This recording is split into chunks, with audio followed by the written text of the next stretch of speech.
Ceci est un livre audio autogénéré par Google. Graveur de mémoire. Béatrice Courraud. Non, je n'ai rien oublié. Mes années 60, 2011. Christine Belsoeur, une vie ouvrière. Un demi-siècle de parcours militant, 2011. Jean-René Lalanne, Le canard à bascule, 2011. Louis Nice, L'homme qui arrêtait les trains, 2011. Daniel Chine, Leur guerre préférée, 2011. Jacques Franck, Achille de Mantes à Sobibor, 2011. Pierre de l'Estrade, La belle névrose, 2011. Adibidinawar Siaj Mohand, Mémoire d'un enfant de la guerre. Kabylie, Algérie, 1956 à 1962, 2011. Émile Miller, Tous les chemins ne mènent pas à Rome, 2011. Jean-Claude Sussfeld, De clap en clap, Une vie de cinéma, récit, 2010. Claude Croc, Une jeunesse en Haute-Bretagne, 1932 à 1947, 2011. Pierre Maillot, Des nouvelles du cimetière de Saint-Eugène, 2010. Georges Le Breton, Paroles de dialysé, 2010. Sébastien Figlioline, La montagne en partage. De la Pierra Manta à l'Everest, 2010. Jean Pinchon, Mémoire d'un paysan, 1925 à 2009, 2010. Freddy Sarfati, L'entreprise autrement, 2010. Claude Hatton, Rue des Colons, 2010. Jean-Pierre Milan, pilote dans l'aviation civile. Vol à voile et carrière, 2010.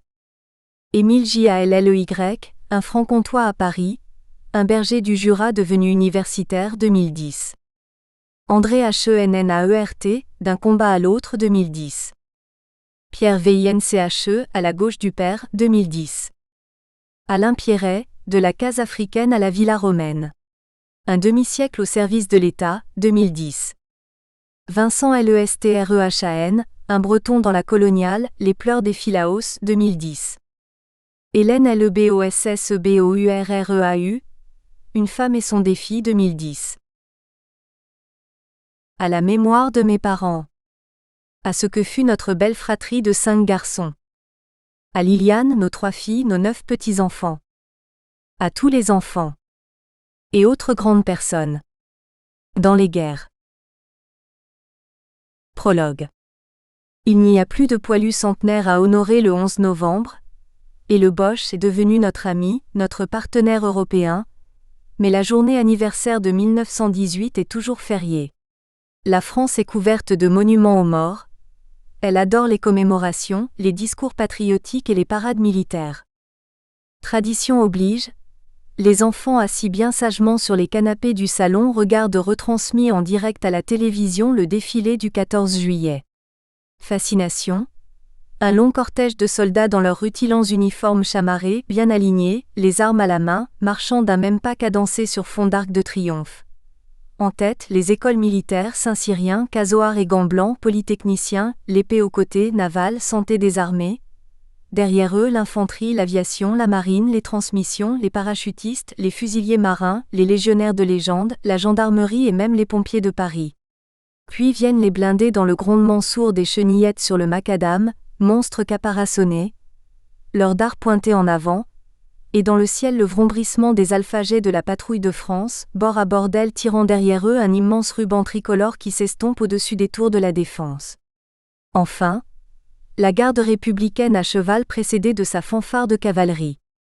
Tout est bien ordonné au poil près, pas une tête qui dépasse, un seul regard fixé sur l'horizon. L'armée quoi? C'est trop beau, s'exclame un des gamins. Dis grand-père, c'était comment la guerre? Me demande un autre. La question est comment? Non pas pourquoi? Si on a une armée, la guerre va de soi. Il l'a appris à l'école. Il y a toujours de bonnes raisons de faire la guerre, quelquefois de moins bonnes. Mais enfin l'histoire il l'a bien enregistrée dans sa mémoire toute fraîche, ce n'est qu'une succession de guerres, de batailles épiques, de victoires à la gloire des nations et de quelques défaites justifiant une revanche. Plus un peuple est guerrier, plus il a de héros à honorer, plus il y a de commémorations à célébrer. On est bien placé de ce côté-là. Et pour ce qui est de l'exaltation guerrière, on a le lyrisme des poètes. Corneille le cite. Il courait au pillage et rencontre la guerre. Nous les pressons sur l'eau, nous les pressons sur terre. Et nous faisons courir des ruisseaux de leur sang. Avant qu'aucun résiste ou reprenne son rang. Contre nous de pied ferme ils tirent leurs alfanges. Notre sang au leur font d'horribles mélanges. Et la terre et le fleuve et leur flotte, et le port. Sont des champs de carnage où triomphe la mort. Et le combat cessa faute de combattants. Victor Hugo, dans Les Misérables Waterloo, la charge des cuirassiers. Il y a des moments dans les batailles où l'âme durcit l'homme jusqu'à changer le soldat en statue, et où toute cette chair se fait granit. Et cette harangue, dans Hernani. Mont d'Aragon. Galice. Estramadour. Oh! Je porte malheur à tout ce qui m'entoure. J'ai pris vos meilleurs fils, pour mes droits sans remords. Je les ai fait combattre, et voilà qu'ils sont morts. C'étaient les plus vaillants de la vaillante Espagne. Ils sont morts. Ils sont tombés dans la montagne. Tous sur le dos couché, en braves devant Dieu. Et si leurs yeux s'ouvraient, ils verraient le ciel bleu. Ou ce soir de bataille de José María de Heredia. Le choc avait été très rude, les tribuns. Et les centurions, ralliant les cohortes. Humaient encore, dans l'air où vibrait leur voix forte. La chaleur du carnage et ses âcres parfums. C'est alors qu'apparut, tout hérissé de flèches. Rouge du sang vermeil de ses blessures fraîches. Sous la pourpre flottante et les reins rutilants. Au fracas des buccins qui sonnaient leurs fanfares. Superbe, maîtrisant son cheval qui s'effare. Sur le ciel enflammé, l'impérator sanglant. Peggy enfin. Heureux ceux qui sont morts pour la terre charnelle. Heureux ceux qui sont morts d'une mort solennelle. Heureux ceux qui sont morts dans une juste guerre. Heureux les épis mûrs et les blés moissonnés. Tous les peuples ont leurs héros et leurs chantres des batailles. Et notre hymne national est là pour conduire au combat. Allons enfants de la patrie eux. Qu'un sang impur abreuve nos sillons. L'homme doit avoir à coup sûr, la guerre inscrite dans ses gènes, sur le chromosome vraisemblablement celui des mâles. Les filles jouent à la poupée, les garçons jouent à la guerre. N'en déplaise aux féministes, mettre un fusil dans les mains des filles, c'est pas très éthique, encore moins esthétique. Si belle soit-elle, une parade militaire n'est pas un défilé de mode. Le corps de la femme est peinture, disait Picasso, une armure ne lui sied guère. De plus, il y a des moments quand on est soldat, où, excusez mesdames, il faut avoir des couilles. Question d'hormones. Certes, il y a des exceptions. Chez les femmes comme chez les hommes. Par exemple, les Amazones, tout un peuple de femmes guerrières du côté de la mer Noire. On raconte qu'elles tuaient les enfants mâles, enfin pas tous, puisqu'elles se reproduisaient quand même et ignoraient la parthénogénèse. La légende rapporte aussi qu'elles brûlaient le sein droit des filles pour mieux tirer à l'arc, au total, pas vraiment de quoi pavoiser. Et Jeanne d'Arc ? Bien sûr, il y a Jeanne d'Arc, notre héroïne nationale qui bouta les Anglais hors de France. C'est un cas à part, on sait bien qu'il n'y a pas d'hormones qui vaillent lorsque parle la voix du Seigneur. Autre exemple, les Suisses. Il y a des hommes chez eux, des vrais, avec des hormones comme les autres. Il y a des soldats aussi. Les hommes sont même soldats toute leur vie en Suisse, mais ils ne font jamais la guerre. Certains sont soldats du pape, d'autres spécialisés dans le maintien de l'ordre dans les églises, une espèce en voie de disparition bien sûr, mais dans l'ensemble pas trop de risque de guerre. Ils sont prudents les Suisses, ce ne sont pas eux qui mettraient le feu au lac. Et le dimanche, les soldats jouent de la musique sur la place des villages, c'est entraînant mais pas trop, paisible. Bien sûr ils n'ont pas de monument aux morts, les Suisses, et à part Guillaume Tell, mais ça remonte déjà à pas mal de temps, ils n'ont guère de héros à honorer. Ils ne s'en portent pas plus mal. C'est même à un Suisse qui se contentait de regarder les autres se faire la guerre et s'entretuer, que vint l'idée de porter secours aux blessés qu'il voyait abandonnés sur les champs de bataille et mourir dans la détresse et les souffrances. C'était une révolution. Ce Suisse s'appelait Henri Dunant. Il venait d'inventer l'action humanitaire, imaginant un sigle universel en s'inspirant du drapeau de son pays dont il inversa simplement les couleurs, croix rouge sur fond blanc au lieu de croix blanche sur fond rouge. Il fallait y penser, il fallait le faire reconnaître. Ainsi s'imposait aux hommes en guerre en quelque sorte un droit d'ambulance. Pour les autres et pour nous, c'est un fait que dès qu'une guerre est finie, on se prépare déjà à la suivante. On est malgré tout très surpris quand elle survient, et il est rare qu'elle soit comme celle à laquelle on s'attendait. Il n'est pas d'art plus déroutant que celui de la guerre. Grâce à Dieu, il y a des périodes d'accalmie. C'est le cas en France depuis un demi-siècle. Plus de mobilisation générale, plus d'appels sous les drapeaux, conscription, conseils de révision, classes ne sont même plus que souvenirs. La paix chez soi. Ce n'est pas une raison pour désarmer, ni pour oublier la guerre. Rien ne prouve que nous n'ayons plus d'ennemis, et l'expérience prouve que plus on est armé, plus on a d'amis. Montrons donc notre force pour ne pas avoir à nous en servir. C'est la dissuasion. Comme le chien montre ses dents afin qu'un autre ne vienne pas manger dans sa gamelle. L'armée, c'est les dents de la guerre. Enfin, s'il n'y a plus de guerre chez nous, notre nature nous porte à nous tenir toujours prêts à nous mêler de la guerre chez les autres. Au risque de ne pas toujours faire le bon choix dans le parti à prendre. Ainsi va la guerre de génération en génération. La nôtre fut la dernière où en France, après nos pères et grands-pères, on a fait la guerre à 20 ans comme on fait ses dents à 10 mois. C'était inéluctable, c'était douloureux, mais il fallait le faire. La Grande Guerre avait vu mourir des millions de soldats, une véritable boucherie. On pensait que cela ne serait plus possible, ce devait être la der des der. L'histoire en avait sans doute décidé autrement, et j'avais juste 7 ans lorsqu'une nouvelle guerre fut déclarée. Ce fut la défaite et l'occupation. Une drôle de guerre disait-on, en fait une sale guerre, cette fois-ci aux populations civiles de déguster. Bombardements, anéantissement de villes entières, extermination, génocide, destruction massive, bombe atomique. Enfin, c'est la libération, la fin de cette deuxième guerre mondiale, on reconstruit. Dans les années 50, nous avons 20 ans, notre génération saluée comme la nouvelle vague, a, suivant l'enquête d'un hebdomadaire influent, la chance de vivre dans une telle époque, et se disant heureuse. C'est alors que nous fûmes appelés pour faire une autre guerre. C'était pour le coup une drôle de guerre, une guerre pour faire la paix, une guerre que pourtant on ne tarda pas à qualifier de sale guerre. Paradoxe des guerres. Je ne suis de ces deux guerres, la première que j'ai vécue étant enfant, la seconde que j'ai faite étant appelée en Algérie, ni une victime de la première, ni un héros de la seconde. Mais je ne pense pas non plus qu'avoir fait cette dernière fasse de moi un salaud. Dit grand-père, c'était comment la guerre? Le vieil homme et la guerre. En ces temps de commémoration, je bénéficie d'un certain prestige auprès des jeunes générations. Ai-je une histoire à raconter? Elle n'aurait en réalité que peu d'intérêt s'il ne s'agissait que de moi, mais, le devoir de mémoire? L'histoire des hommes? Raconter, c'est cela. L'enfant que j'étais durant la première, celle qui fut drôle, le combattant qui fit l'autre, celle qui fut sale. De guerre, à la charnière du XXe siècle qui ont en quelque sorte mis fin à ce qu'était alors l'histoire de France mise à mal par les divisions que ces deux conflits provoquèrent à l'intérieur, et pour laquelle la mondialisation issue de la guerre et la décolonisation furent le coup de grâce venu de l'extérieur. Fin de la puissance en Europe, fin de l'Empire. Restent les histoires des Français. Le quotidien de nos jours abonde d'histoires. C'est un flot continu d'informations, radio, télévision, journaux, internet. Un scoop chasse l'autre, une image chasse l'autre, un livre chasse l'autre. C'est le zapping permanent. Nous sommes condamnés à la mémoire courte. Drame, catastrophe, les psys sont là pour faire oublier, faire son deuil. Il est si peu répandu de nos jours de se souvenir qu'il convient de la mémoire d'en faire un devoir.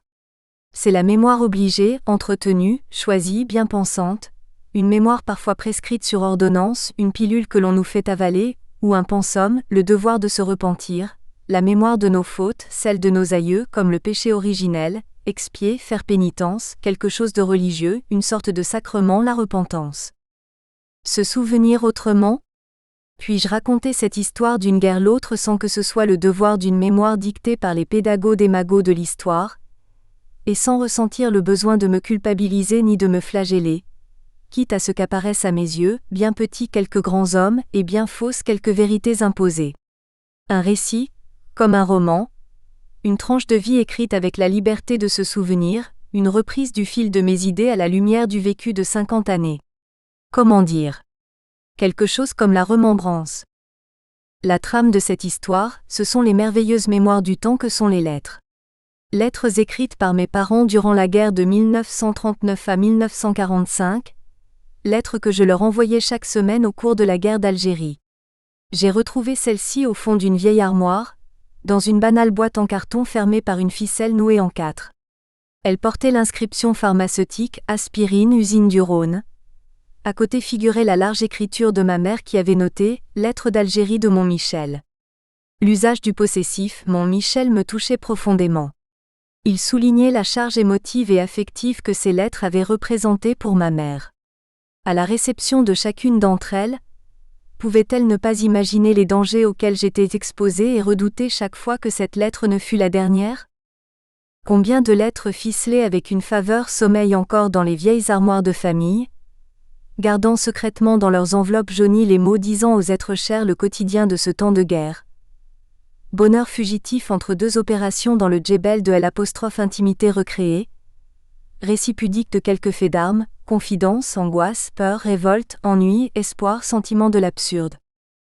Mais combien de paquets de lettres n'ont-ils jamais pu être définitivement ficelés, la dernière lettre n'ayant jamais reçu de suivante? Un télégramme laconique, la venue des gendarmes, la nouvelle tant redoutée, la disparition quelque part dans un djebel de l'être aimé, le fils, le frère, le fiancé, le mari. Condoléances du colonel, mort pour la France. Un nom sans doute inscrit au monument aux morts en marge des victimes de la Grande Guerre. Tous les 11 novembre, on rappellera alors discrètement qu'il y eut d'autres morts dans d'autres guerres dont on n'aime pas trop réveiller la mémoire. Alors, c'était comment la guerre? Me demandait à nouveau l'enfant. Comment dire? Tandis que me revenaient les souvenirs, c'était au fond de moi comme un chant polyphonique, une sorte de chant grégorien, des séquences se succédant au fur et à mesure du temps restitué, une mélodie trope, souvenirs et sensations, des images, un conte, une fable, une manière de dire, jouer avec les mots, procéder par transfert de signification. Redonner un sens à l'histoire. Un récit recomposé par addition, substitution, invention peut-être sur le vécu. Flux et reflux des souvenirs, vagues successives du temps écoulé, écume des déferlantes, entremêlement des principales et des incidentes, une structuration du rivage intérieur. 1 septembre 1939, une guerre pour de vrai. J'étais lyonnais, un gone comme on dit ici, mais un gone de Vénissieux, la banlieue, à cette époque mi-ouvrière, mi-paysanne. Nous habitions une maison, au-dessus de la pharmacie de mon père, tout près de la Grand Place. Nous l'appelions la Place Rouge.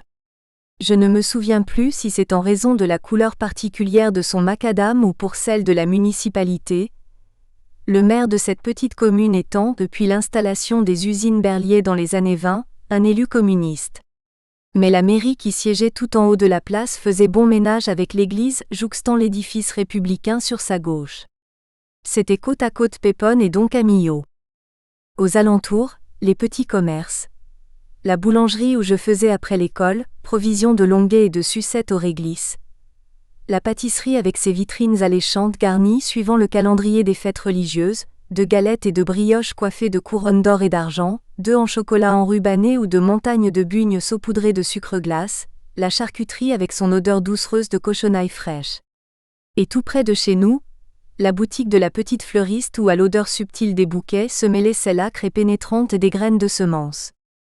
Il y avait les bistrots où les hommes venaient prendre un verre le dimanche après la messe, et sur la place, les jours de marché, les étals des maraîchers des environs vantant à leur clientèle habituée les produits de leur récolte, les femmes circulant en trottinant de l'un à l'autre et heureuses d'échanger au passage quelques nouvelles avec une voisine ou de bavarder plus longuement avec une amie.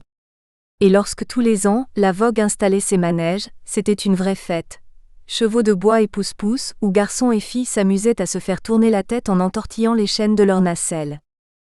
À quelques pas de là, l'école communale où nous apprenions à lire, à écrire et à compter, et surtout à vivre ensemble.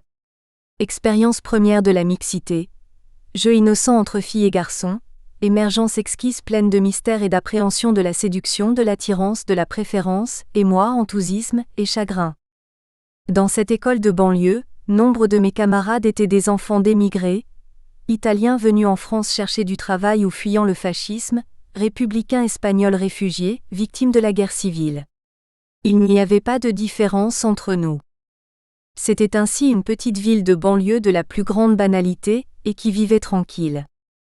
Environnement ordinaire, familier, rassurant d'un temps de paix dont quelques images sont ainsi restées inscrites dans ma mémoire. Et puis ce fut la guerre. J'avais 7 ans lorsqu'elle fut déclarée en septembre 1939, et 13 lorsqu'elle se termina en 1945, passage de l'enfance à l'adolescence. Pour l'histoire ce fut, dit-on, la drôle de guerre, pour mes parents et tous les Français une dure épreuve, pas drôle du tout. Le monde des adultes, celui des certitudes, se désagrégeait peu à peu face aux calamités qui allaient s'accumuler et le prenait au dépourvu. Notre devenir d'enfant allait de plus en plus dépendre de chacun, et dans le désarroi général qui s'installait, nous sentions confusément qu'il nous appartenait de découvrir par nous-mêmes peut-être de quoi nous étions vraiment faits. Un beau matin, nous vîmes partir papa avec sa petite valise. Il nous embrassa tous, maman pleurait. « Rassurez-vous, je ne serai pas loin. Vous verrez, ça ne durera pas, nous dit-il en partant. » Déjà mobilisé en 17, affecté au 84e régiment d'artillerie, victime de la grippe espagnole dont il se remit difficilement, voilà qu'à 40 ans, père de 5 enfants, il était rappelé sous les drapeaux. Il était en effet affecté pas très loin, à l'hôpital des Genettes, et put venir plusieurs fois nous voir. Dans son uniforme, avec son beau képi entouré de velours vert, il nous impressionnait beaucoup. La guerre c'était quelque chose d'important qui nous concernait tous puisque papa était soldat. Pour ma mère, le préparateur ayant lui aussi été mobilisé, les choses se compliquaient. Elle devait assumer seule le fonctionnement de l'officine. Pharmacien également, doyenne d'internat en 1923, elle n'avait pas exercé jusqu'alors sauf à aider en bas, comme nous disions, à l'occasion des grosses bourrées. Toute son activité avait été jusque-là centrée sur notre éducation. Accompagnement à l'école, pour les grands André et Claude, en voiture à Lyon au lycée Ampère et les petits, moi-même Bernard et Jackie, à la communale de Vénissieux, préparer les repas, surveiller les devoirs, s'occuper de la maison. Par bonheur papa ne porta pas longtemps l'habit militaire, et fut rendu assez vite à la vie civile. Cependant, pour la population, la guerre prenait de plus en plus mauvaise tournure. Les Allemands avaient innové une nouvelle stratégie, en s'attaquant non plus seulement aux dispositifs militaires, mais aussi aux structures civiles de production et de communication. L'aérodrome de Bron fut pris pour cible et à Vénissieux, la gare de triage et les usines Berliet subirent de nombreux bombardements de la Luftwaffe. On creusa des abris souterrains dans les jardins où on aménagea les caves des immeubles. Craignant une attaque par gaz de combat, chacun fut doté individuellement d'un masque qu'il devait porter en toutes circonstances, pendu à son épaule, dans un volumineux étui pour pouvoir être mis très rapidement. Les mairies furent équipées de sirènes pour prévenir tout raid ennemi imminent. La défense passive s'organisait. À cela s'ajoutait la pénurie d'essence et la nécessité de restreindre la consommation de nombreuses denrées qui commençaient à se faire rares sur le marché. À Vénissieux, l'ambiance devenait par ailleurs très malsaine. Il y avait comme un malaise chez les communistes, les soviétiques ayant signé, une dizaine de jours avant le début de la guerre, un pacte de non-agression avec l'Allemagne. Hitler et Staline avaient alors parti liés. Cela ne gênait pas trop bon nombre de staliniens. Mais beaucoup d'ouvriers à Vénissieux étaient des Espagnols. Ils gardaient des raids effectués par les Stukas durant la guerre civile, un très mauvais souvenir. Rappelons-nous Guernica. Les ouvriers polonais, également nombreux, n'appréciaient guère l'invasion de leur pays par les troupes nazies, le 1er septembre 1939, à l'origine de la déclaration de guerre de la France, après l'Angleterre contre l'Allemagne et son partage avec les Soviétiques 15 jours plus tard. En raison des risques liés aux bombardements et aux difficultés de circulation, il ne fut plus bientôt question que mes frères aînés puissent aller à l'école à Lyon. Mes parents décidèrent de nous transférer dans un lieu plus sûr et accueillant. C'est Bourgoin qui fut choisi, petite ville à quelques dizaines de kilomètres de Lyon dont papa était originaire. La seconde épouse de son père, Blanche, et sa demi-sœur Jacqueline y habitaient encore. Et surtout, il y avait la Cramée, en quelque sorte la grand-mère de nous tous, comme elle l'était réellement de nos cousins Pierrot et Simone. Femme de décision, elle avait convaincu nos parents et nous avait déniché un petit logement où nous nous sommes installés sous la garde vigilante de notre tante Germaine, la sœur de papa. Inscrits les uns au collège, les autres à l'école primaire, nous étions là pour y terminer l'année scolaire, nos parents venant nous rejoindre en fin de semaine. C'est à Bourgoin que je m'essayais pour la première fois à la rédaction. Madame Gattaz, l'institutrice, nous avait donné pour sujet. Vos parents vous ont emmené au concert, racontez vos impressions. N'étant jamais allé au concert, et ignorant totalement la musique, j'écrivis. Le concert est commencé, le concert est terminé. C'était un peu court sans doute. Mes frères aînés qui n'auraient peut-être guère pu en dire plus se gaussèrent de cette histoire à mes dépens. Et depuis toujours maintenant, lorsque quelqu'un de la famille veut signifier que le débat est clos, il lui suffit de rappeler « Le concert est commencé, le concert est terminé ». Malheureusement, cette pauvre Madame Gattaz nous apprit tout en pleurs un matin que son frère, officier d'un sous-marin, avait disparu en mer, son navire ayant été coulé par les Allemands. Et puis tout bascule au printemps 40. Le sort des armes est scellé et le mois de mai est celui de tous les périls. C'est l'effondrement aux frontières, la Hollande, la Belgique, le Luxembourg sont envahis. Le slogan longtemps affirmé « Nous vaincrons parce que nous sommes les plus forts » ou la chanson « Nous irons pendre notre linge sur la ligne Siegfried » ne sont plus de saison. Tout craque encore une fois dans notre histoire à Sedan. Puis c'est la panique, entraînant dans son flot civil hommes de troupes défaits et état-major désemparés. On fuit en désordre, on pille au passage, les espions et les traîtres pullulent, la maudite 5e colonne est partout infiltrée. Taisez-vous, méfiez-vous, les oreilles de l'ennemi vous écoutent. C'est l'exode, la débâcle. Nous suivons en écoutant la TSF, les nouvelles qui nous parviennent. Malgré la censure, elles paraissent de plus en plus alarmantes. Un matin, hissé sur la pointe des pieds derrière le portail de la maison, je regarde passer une troupe de soldats. Ils sont hagards, apparemment épuisés, le regard dur, dépenaillés dans leur allure. Tandis que je suis là, intrigué, curieux, mais aurais-je pu avoir un air réprobateur ou mon regard avait-il quelque chose de gênant, d'inconvenant ou d'impudique? Toujours est-il qu'un de ces soldats débraillés a alors, volontairement écrasé sur ma main accrochée au ventail de la porte sa cigarette incandescente. Violence gratuite, vengeance aveugle envers un enfant, souvenir cruel qui ne m'a jamais quitté. La situation s'aggravant dangereusement, les écoles fermant leurs portes, les parents décident de quitter Bourgoin et de tous nous emmener rapidement à Saint-Pierre-de-Chartreuse où ils avaient acquis en 1936 une petite maison, le Clair-Logis, qui nous accueillait régulièrement durant les vacances avant la guerre. L'acariâtre loueuse de notre appartement voit partir avec soulagement ces 5 garnements qui lui avaient donné bien du tracas, d'autant plus que, peu de temps auparavant, mon frère André s'était distingué. La cramée, nous ayant apporté un beau panier de grenades mûres, il ne trouva rien de mieux que de s'en saisir, de s'exclamer « Ah, des grenades !» et de les balancer comme un vrai combattant contre le mur du salon où elles éclatèrent à sa grande joie, répandant tout autour leur grain et un jus écarlate qui ruisselait sur les fleurs un peu délavées de la vieille tapisserie. Il était temps de s'en aller. Juste avant notre départ, une voix chevrotante, celle du vieux maréchal Philippe Pétain, le héros de Verdun, annonce à la radio le 17 juin qu'il demande l'armistice. Un chant du cygne. L'émotion est intense.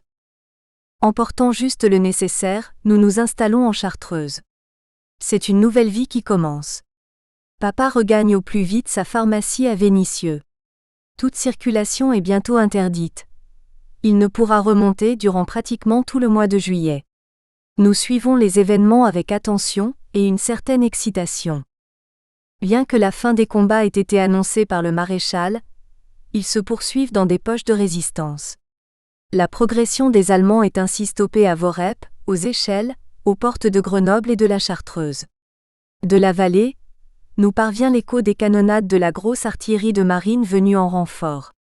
Les tirs faisaient retentir leurs grondements sourds et répétés dans nos montagnes. Et puis un jour, les bruits cessèrent comme s'arrêtent les bruits du cœur au moment de la mort. Ce silence des armes n'était que la fin d'une bataille perdue. À Saint-Pierre, nous assistions alors à la noria des soldats qui devaient rejoindre leur corps à Grenoble ou Chambéry. Alpins, zouaves, africains, marins, seuls témoins de la grande tourmente qui s'est arrêtée au pied de nos montagnes, comme l'écrivait maman. Mais un autre événement en cette fin du mois de juin bien triste, captiva notre intérêt. Le retour des Chartreux. Arrivant d'Italie, ils regagnaient le couvent dont ils avaient été chassés, Manu Militari, 40 ans auparavant. La liesse au village était générale. Nous nous mêlions très intrigués à la foule des Chartroussins qui, le maire de Saint-Pierre en tête, faisait un cortège d'honneur au père prieur et aux quelques frères envoyés en éclaireur reprendre possession de ces lieux où, dans cet écrin de montagne, il y a plus de 850 ans, Saint Bruno était venu se recueillir et créer l'ordre des Chartreux. Les Chartreux sont revenus. Dans tout le village c'est comme un chant d'allégresse, on ne parle plus de la guerre ni de l'armistice. Nous commencions à vivre en symbiose avec les habitants de Saint-Pierre, ces bons Chartrousins. L'école du village avait rouvert, et maman nous y avait envoyé terminer l'année scolaire. La classe était faite par Madame Grenier, la femme du docteur, dont le mari était prisonnier. Avec les enfants du pays, nous étions tous dans une seule et même classe, répartis en 3 divisions. C'était un ravissement. Les liens tissés alors avec ceux qui furent nos camarades d'école à Saint-Pierre, Lépin, Sestier, Cloître, Brevard, Cotave, jamais ne se rompirent, et au fil du temps, pendant plus d'un demi-siècle, ils se renouèrent chaque fois que l'occasion nous fut donnée de revenir en Chartreuse. Ce sont ceux-là aussi qui se présentèrent spontanément, bien des années après, pour porter le cercueil de mon frère André, mort accidentellement d'une chute dans ces montagnes qu'il aimait tant. Il repose aujourd'hui à côté des anciens du village, à l'ombre du clocher de l'église. Mais notre maîtresse d'école, Madame Grenier, avait une fille. Une fillette adorable que tout le monde appelait Poupette.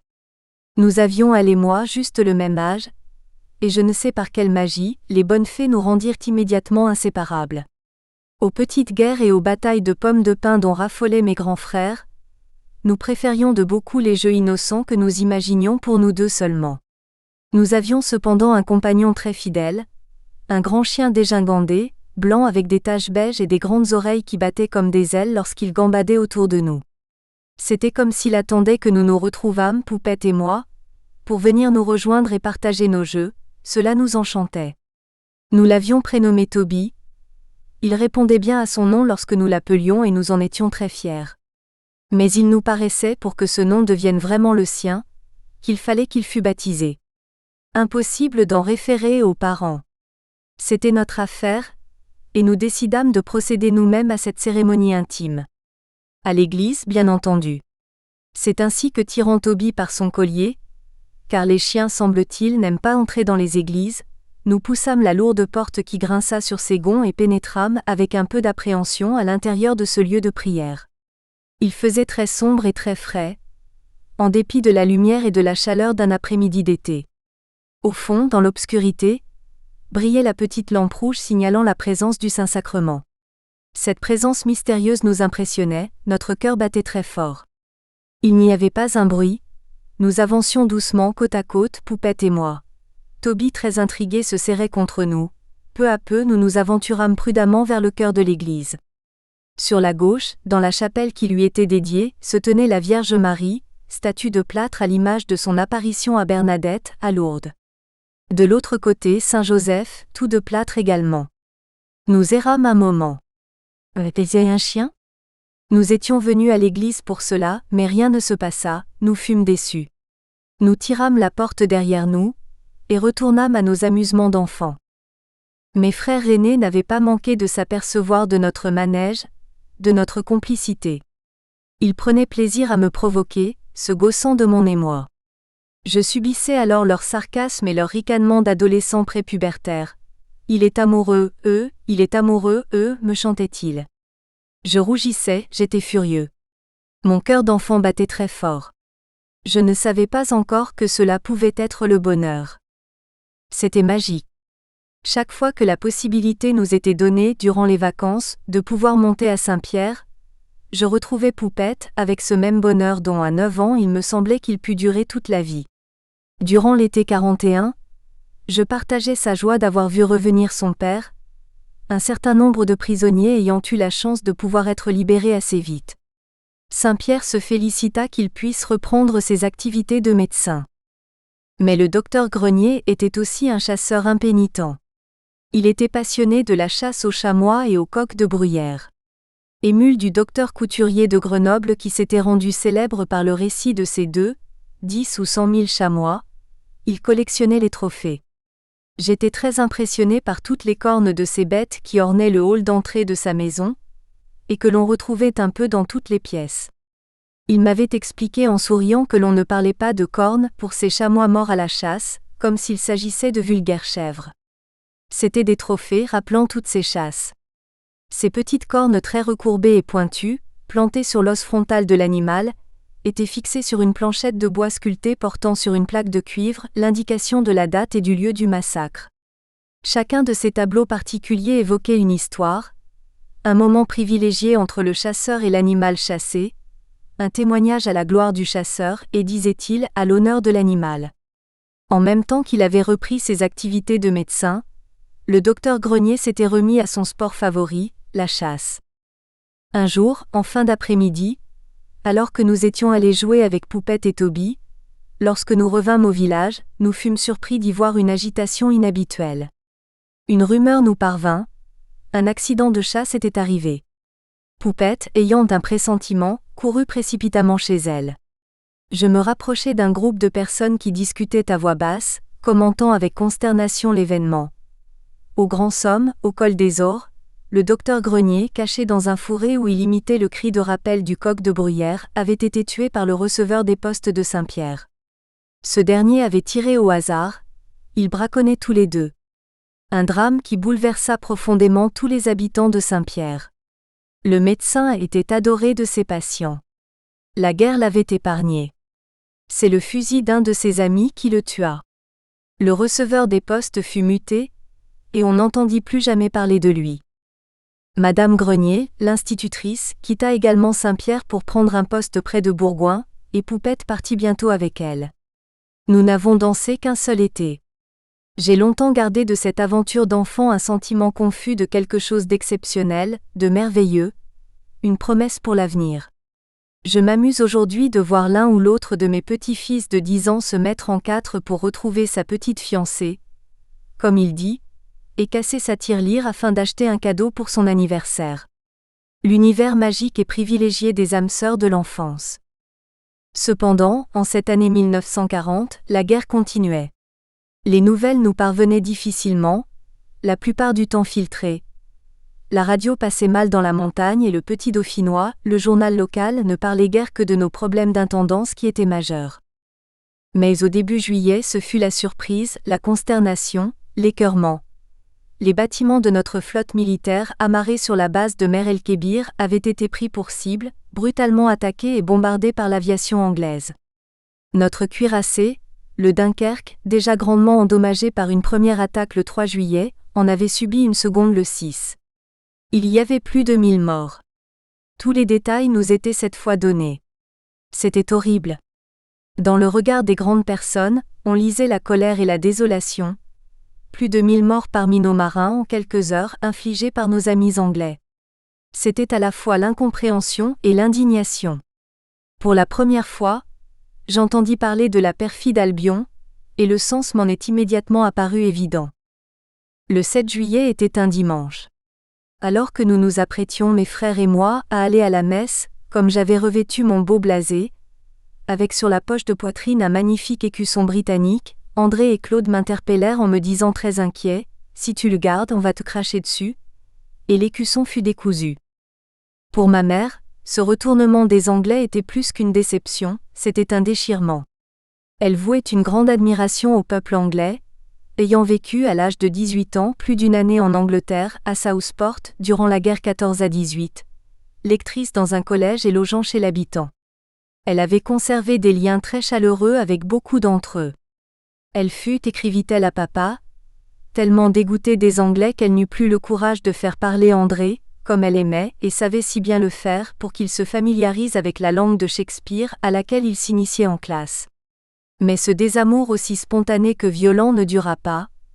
Maman ne pouvait rester fâchée longtemps avec les Anglais. Nous reçûmes finalement, après une très longue attente, le courrier circulant très mal, 2 lettres de papa.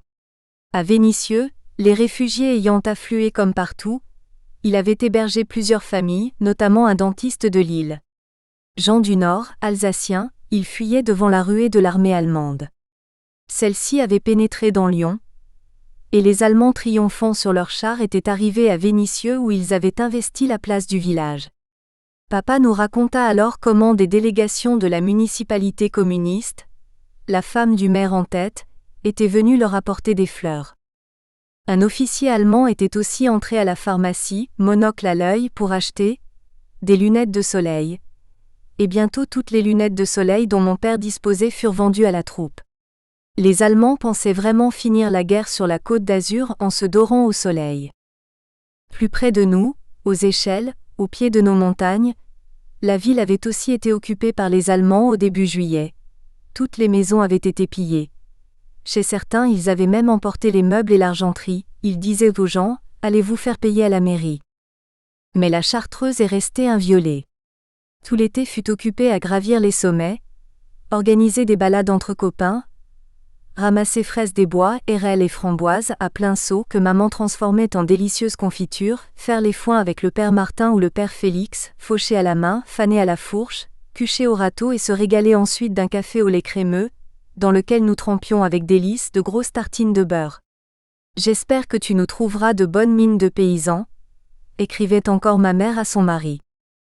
Ces premières vacances, dans une ambiance de guerre, mais que nous ne ressentions que confusément dans notre insouciance juvénile, allaient s'achever comme elles avaient commencé, par un événement qui à nouveau allait plonger notre mère dans la plus grande perplexité et l'inquiétude à propos de ses amis anglais.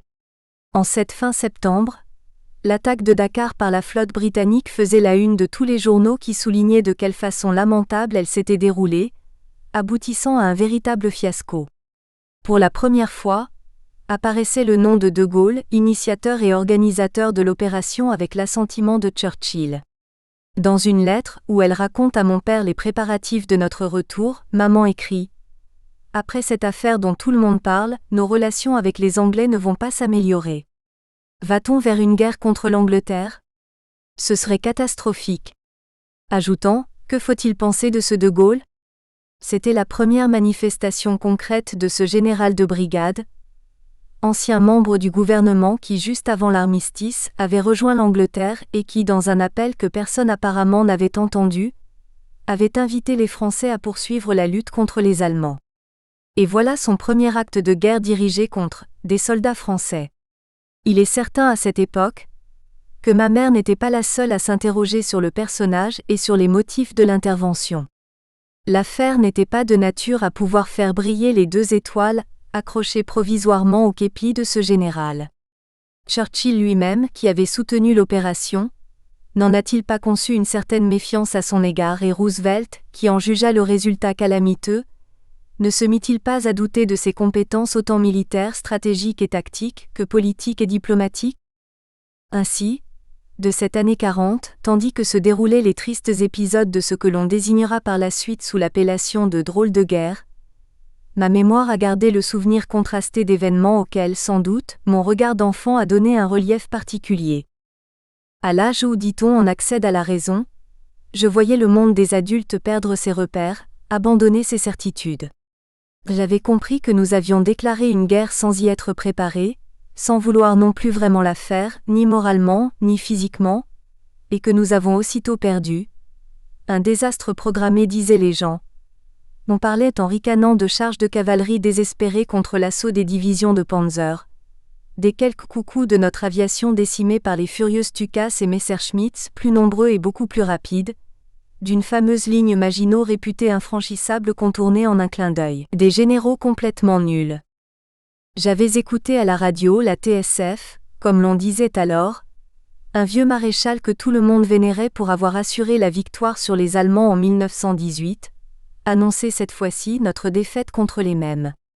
J'avais entendu dire qu'un autre, un général, un petit général de brigade, membre du gouvernement, sous-secrétaire d'État à la Défense, parti à Londres où il avait déclaré vouloir poursuivre seul la guerre avec les Anglais, avait été condamné à mort pour désertion, à mort par contumace, ce qui me paraissait une mort particulièrement horrible. J'avais vu défiler lamentablement des militaires en déroute, et fait l'expérience cruelle de cette hargne vindicative qui devait peut-être habiter l'esprit de quelques-uns d'entre eux. On m'avait expliqué que le gouvernement s'était d'abord replié sur Bordeaux, puis que le maréchal Pétain, à qui avaient été donnés les pleins pouvoirs, en avait créé un autre à Vichy, supprimant la République et instituant une nouvelle forme de gouvernement comme il n'en avait jamais existé jusque-là dans notre histoire, l'État français. Les disputes entre adultes allaient bon train, les uns et les autres dénonçant pêle-mêle et contradictoirement les coupables ou les boucs émissaires. L'incurie des militaires, le pacifisme d'une certaine droite et celui d'une certaine gauche, le défaitisme, l'antimilitarisme, le Front populaire, les communistes, le lobby juif, les 200 familles, le progermanisme, la décadence morale, la 5e colonne, l'insularisme et l'arrogance britannique, les francs-maçons, la guerre des apostrophes, Espagne, la capitulation de la Belgique. Que sais-je encore ? La vie de tous les jours, en tout cas, devenait assez compliquée. Les parents devaient faire face à une multitude de difficultés. Refuge à la campagne ou à la montagne, notre scolarité perturbée, la vie familiale troublée, leur séparation par nécessité, les communications difficiles, le courrier irrégulier, le téléphone en dérangement, la voiture sur cale, la bicyclette réhabilitée comme moyen unique de rouler, la débrouille pour se ravitailler et les trésors d'imagination pour cuisiner. Et à l'horizon de gros nuages noirs, les menaces, l'inquiétude, l'incertitude. Mais nous voyons les choses d'un autre œil. L'existence se conjuguait au présent. La situation présentait des avantages, plus d'autonomie, la bride un peu sur le cou, du changement, de l'imprévu, un parfum d'aventure. Et puis, tout ce qui se passait, c'était tellement passionnant. Les années que nous étions en train de vivre allaient être historiques, nos jeunes années au tournant de la France, une empreinte. Les événements devaient-ils nous mûrir plus vite? Nous ne nous considérions déjà plus tout à fait comme des enfants. 2. Sous la botte allemande. Il fallait bien, en dépit des difficultés, reprendre le cours de nos études. Une certaine stabilité s'était instaurée. La France était coupée en deux, le nord, zone occupée par les Allemands, le sud, dite zone libre. Lyon en faisait partie. Nous revînmes donc à Vénissieux à la fin de l'année 1940. Mes grands frères André et Claude retournèrent au lycée Ampère à Lyon. Ils étaient demi-pensionnaires, prenaient très tôt le tram le matin, au départ de Vénissieux, et revenaient de même assez tard le soir. Il fallait compter environ 1 heure de trajet.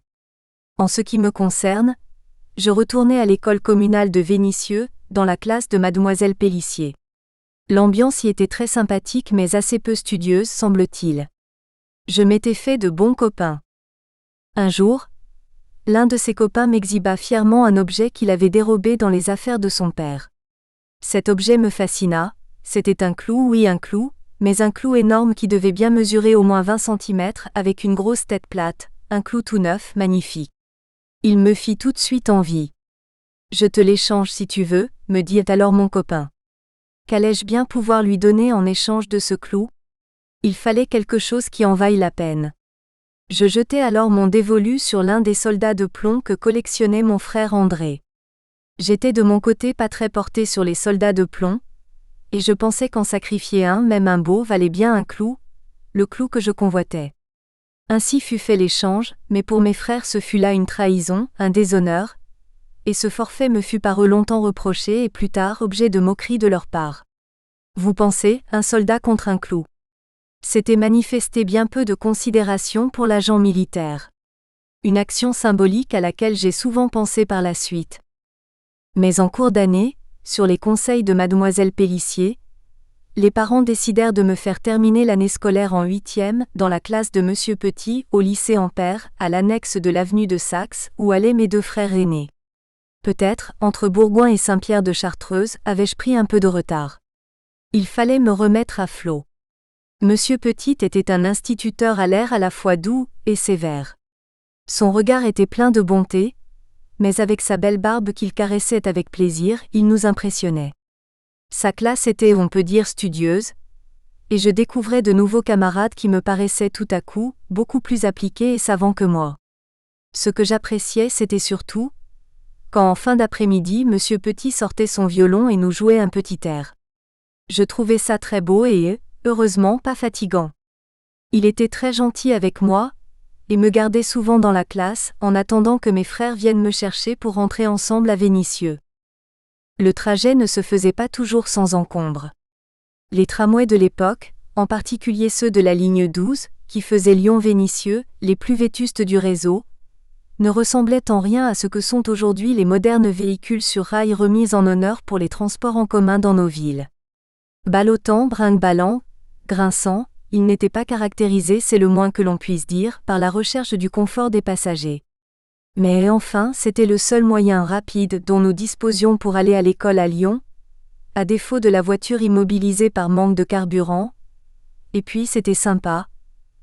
On retrouvait tous les jours aux mêmes heures des tas de copains et copines qui faisaient la même chose, et les receveurs des trams nous connaissaient bien et nous accueillaient très gentiment. Le problème c'est qu'on ne savait jamais très bien à quelle heure il y en aurait un pour partir, et au bout de combien de temps il arriverait à destination. Il n'y avait semble-t-il pas d'horaire vraiment fixe. En outre, sur des portions du trajet, la voie étant unique, comme entre Saint-Fond et Vénissieux, distant de 3 ou 4 millisecondes, il fallait attendre parfois assez longtemps arrêté en rase campagne, que la rame précédemment engagée sur cette voie revienne et permette à l'autre de s'engager. Pour éviter qu'il n'y ait une erreur, et que deux trams se trouvent sur la même voie, un système de sécurité très ingénieux avait été imaginé. Un bâton relais que devait obligatoirement donner le conducteur du tramway sortant de la voie unique à celui qui devait l'emprunter, pour qu'il ait le droit de passer. Sûr, astucieux mais vraiment archaïque, comme pour les aiguillages, le tram s'arrêtait, le receveur s'armait du sabre, une grande barre de fer avec laquelle il allait manœuvrer le système et l'on repartait. Bien qu'il y ait quelques banquettes de bois, nous voyagions le plus souvent debout, laissant la place aux plus âgés et bien serrés les uns contre les autres, les trams étant toujours bourrés. Cela facilitait le contact entre nous et permettait, durant l'hiver, comme ceux des années 40 et 41 qui furent particulièrement rigoureux, de compenser par notre chaleur animale les carences de chauffage de ces véhicules électriques.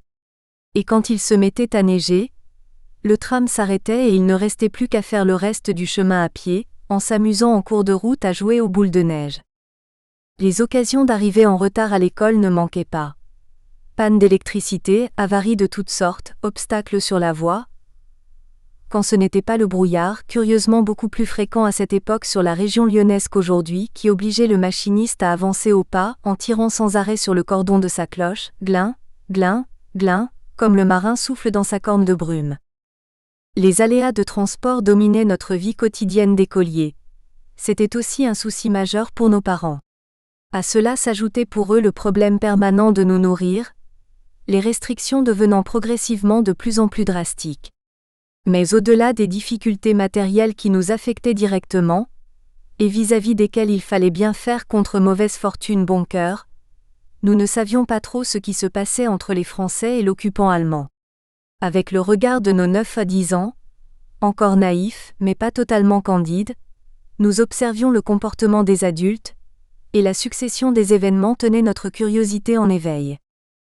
Lorsque nous vîmes pour la première fois de grandes affiches rouges placardées dans les mets de Lyon, portant la liste de personnes déclarées terroristes qui avaient été fusillées, nous nous posâmes des questions.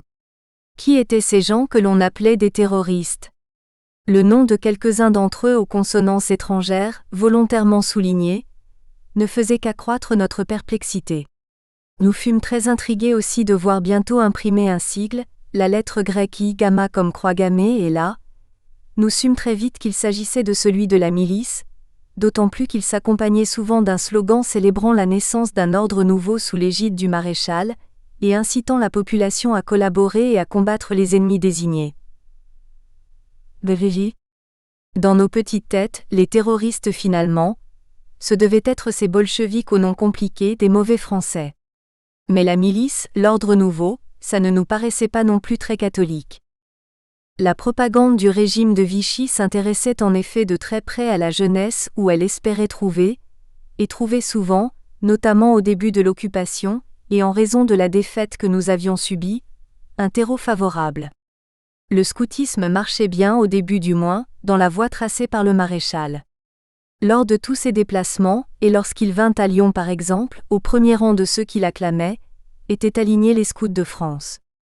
Mes frères aînés au lycée n'avaient pas trop l'esprit scout. Cependant, à Ampère, l'aumônier, un certain abbé Vautrin, avait monté une organisation d'obédience catholique, les Chevaliers de Notre-Dame, à laquelle mon frère André avait avec quelques-uns de ses camarades de classe cru bon d'adhérer par idéalisme juvénile. Il avait alors 12 ans. Il fit ainsi avec Claude dans son sillage, sa première communion à Fourvière, célébrée par le cardinal Gerlier, primat des Gaules, dont était proche à cette époque l'abbé Vautrin. Cela ne dura guère, et l'on s'aperçut assez vite que les idées de l'abbé tendaient à pencher de plus en plus vers le collaborationnisme, incitant notamment les plus âgés parmi les jeunes à répondre à l'appel de la relève. La relève ? Quelques-uns y avaient CM de bonne foi. Partout, après notre défaite et la signature de l'armistice, de belles affiches, avec au premier plan un souriant jeune homme qui tendait la main à un soldat en tenue de prisonnier, invitaient les Français, jeunes et courageux, à partir en Allemagne pour y travailler dans les usines, assurant ainsi, comme la promesse en était faite, un échange avec les prisonniers de guerre détenus encore en grand nombre dans les stalags.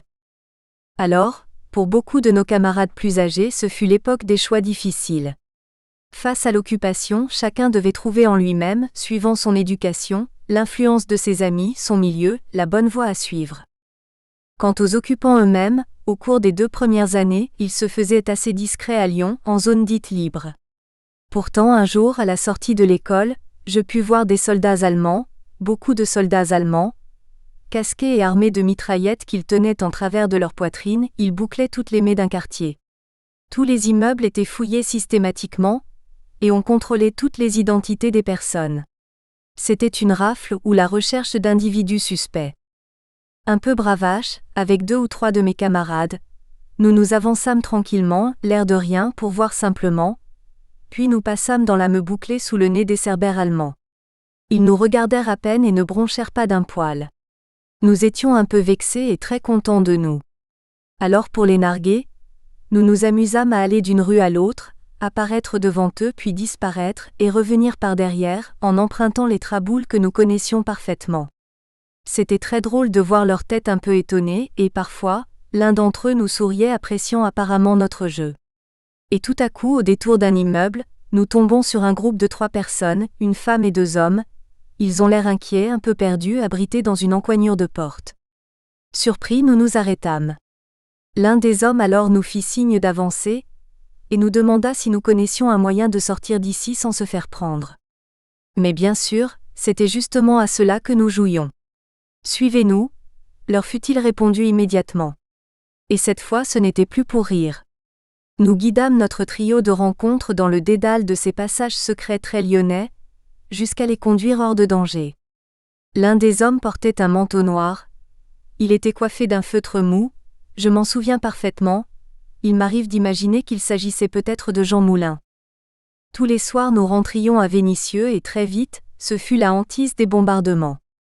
Cette fois, c'était au tour des Anglais et des Américains de nous prendre pour cible. Les usines Berliet, la Somua, la Sigma fabriquaient des camions, des moteurs et je ne sais quel matériel destiné aux Allemands. La gare de triage constituait toujours un point stratégique important. Quand commencèrent exactement les bombardements systématiques de Vénissieux ?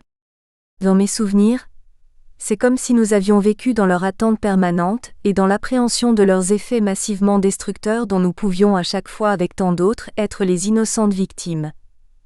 Attente redoutée, mais aussi confusément espérée. Sentiment mêlé de crainte et d'admiration pour cette formidable démonstration de force à laquelle nous assistions. Une puissance de feu mise en œuvre par nos alliés pour vaincre l'occupant allemand. J'entends encore le bruit sourd des énormes forteresses volantes arrivant dans le ciel constellé des éclats des tirs de la DCA, par vagues successives, pour déverser leurs milliers de bombes sur nos têtes. Le bruit se transformait en une gerbe de détonations assourdissantes qui ébranlaient en même temps le sol, comme un infernal et interminable tremblement de terre. Nous vivions alors de longues heures d'angoisse dans l'abri creusé dans le jardin par mon père où nous nous tairions comme des rats dès que retentissaient les sirènes. Leur chant lugubre déchirait le silence, s'amplifiait, devenait intense et continu, puis se modulait avant que lui succède un silence glacé, l'attente du grondement des premiers avions puis les explosions. Nous en calculions mentalement la distance par rapport à nous. L'espoir renaissait lorsque le bruit avait tendance à s'éloigner, l'inquiétude devenait plus oppressante lorsqu'au contraire il se rapprochait. « Ah ! Celle-ci n'est pas tombée loin » disait l'un. « Là, c'est Berliet ou la gare » disait un autre. Certaines nuits, la ville étant dans le noir absolu, toutes les lumières étant éteintes ou masquées, les avions lâchaient dans le ciel une multitude de fusées éclairantes accrochées à des petits parachutes.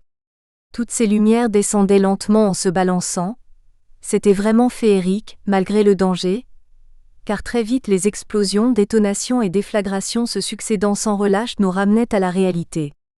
Nous ne pouvions résister à la fascination de ce spectacle, et nos parents avaient beaucoup de mal à nous maintenir au fond de l'abri. Le lendemain, c'étaient les maisons détruites encore fumantes, les restes de bombes incendiaires au phosphore qui se consumaient lentement, les victimes que l'on dégageait des décombres et que les brancardiers transportaient en hâte. Finalement, en 1943, dans l'espoir de nous épargner tous les risques de ces bombardements, mon père avait loué dans un petit village du sud de Lyon, à Marennes, une maison où nous allions coucher tous les soirs. C'était à 10 km de Vénissieux. 2 fois par jour, le matin et le soir, nous faisions avec mon père et mes 2 frères aînés le trajet à vélo, ma mère restant à Marennes la journée avec mes 2 plus jeunes frères qui allaient à l'école du village. Nous partions le matin un peu avant 6 heures, 1 heure de vélo, puis il fallait prendre le tram à Vénissieux, 1 heure, et nous étions rendus à Lyon. J'étais depuis la 6e, dès octobre 42 au collège des Jésuites me Sainte-Hélène. Bien sûr, j'arrivais alors souvent en retard. Le maître, charitablement, alors que pour justifier mon retard je bredouillais, « Monsieur, excusez-moi, je viens de Marennes », s'exclamait devant toute la classe hilar, « Tiens, voilà l'huître de Marennes ». Le pire, c'est que je ne savais pas ce qu'il voulait dire, ignorant totalement qu'il y ait eu des huîtres à Marennes. Et je commençais la journée un quart d'heure à genoux dans le coin de la classe, pour sans doute m'inciter à pédaler plus vite. Fatalement, lorsqu'il faisait trop mauvais temps ou que mon père n'avait pu fermer assez tôt la pharmacie, nous restions couchés à Vénissieux. On tentait le coup 2 ou 3 jours. Immanquablement un nouveau bombardement était au rendez-vous. Alors le lendemain, nous reprenions la route de Marennes et j'avais droit à mon « Tiens, voilà l'huître de Marennes », ainsi qu'au quart d'heure de pénitence. Cependant, en dépit de la guerre, de l'occupation, des privations, les parents se débrouillaient toujours pour nous emmener en vacances à Saint-Pierre, notamment durant tout l'été pendant les grandes vacances de cette époque. La voiture étant sur cale au garage en attendant des jours meilleurs, les voyages étaient organisés en train et en autocar, de Lyon jusqu'à la Chartreuse. Quelle aventure! Et quel courage il fallait à ma mère pour trimballer ses 5 garçons, la malle, les valises et quelques provisions qu'elle avait pu faire en vue de notre séjour en montagne.